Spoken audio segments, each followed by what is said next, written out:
মনে রাখেন, যার মুখ দিয়া বের হয় নাই, মনে রাখে তোর উপরে খোদার লানত করছে দেখে বাইর হয় না। বুঝো না? তোর উপরে আল্লাহ নারাজ দেখে তোর মুখ দিয়ে তোর মালিকের নাম বের হয়। বদনসিব, দুর্ভাগা। ভাত খাওয়াইবো আল্লাহ তোমার, ভাত তো আল্লাহ জানোয়ারও খাওয়া, কোথার জায়গা দিবে, পেশাব পায়খানা করতে পারবা, দুনিয়া ভোগ করতে পারবা, দুনিয়া তো জানোয়ারও ভোগ, কিন্তু মালিককে ডাকার জন্য তৌফিক লাগে। কি লাগে?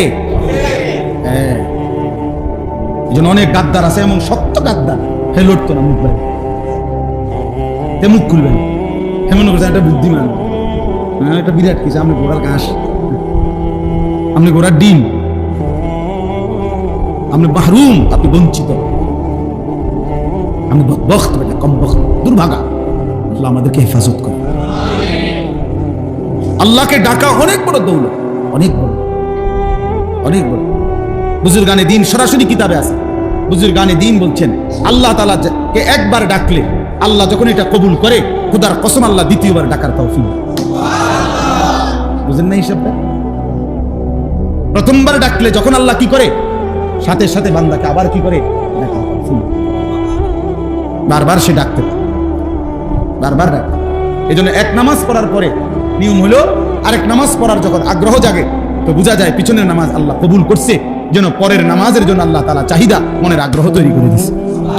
এই জন্য সকালের নাস্তা যখন কারো হজম হয়, তারই দুপুরের খানার চাহিদা হয়, দুপুরের খানা যখন হজম হয়, তারই রাত্রের খানার চাহিদা হয়। তাহলে বোঝা গেল রাত্রে খানার চাহিদা হয়েছে, পেটের ভোক লাগছে, মানে দুপুরের খানা হজম হয়েছে। ঠিক জোহরের নামাজ পড়তে মন চাইছে, তো এই যা প্রমাণ করে তার ফজর আল্লাহ কবুল করছে। আল্লাহ আমাদেরকে তৌফিক দান। বাকিগুলো আর ব্যাখ্যা না, শুরু তর্জমা বলি। 2 নম্বর হলো ওয়া ইকামিস সালাহ, 5 ওয়াক্ত নামাজ। 5 ওয়াক্ত আল্লাহ বলছে তারাই কেবল মানুষ, যাবতীয় ব্যস্ততা যাদেরকে 5 ওয়াক্ত নামাজ ভুলায় না। এই জন্য যে নামাজ পড়ে না সে কোনো মানুষ, বেনামাজি কোনো মানুষের আইটেমে পড়ে না। ওই চতুষ্পদ জন্তুদের একটা প্রকার। চতুষ্পদ জন্তু নিচি দিয়া 4 ঠ্যাং, আর ওর 2 হাত আর 2 পা মিল্লা 4 ঠ্যাং।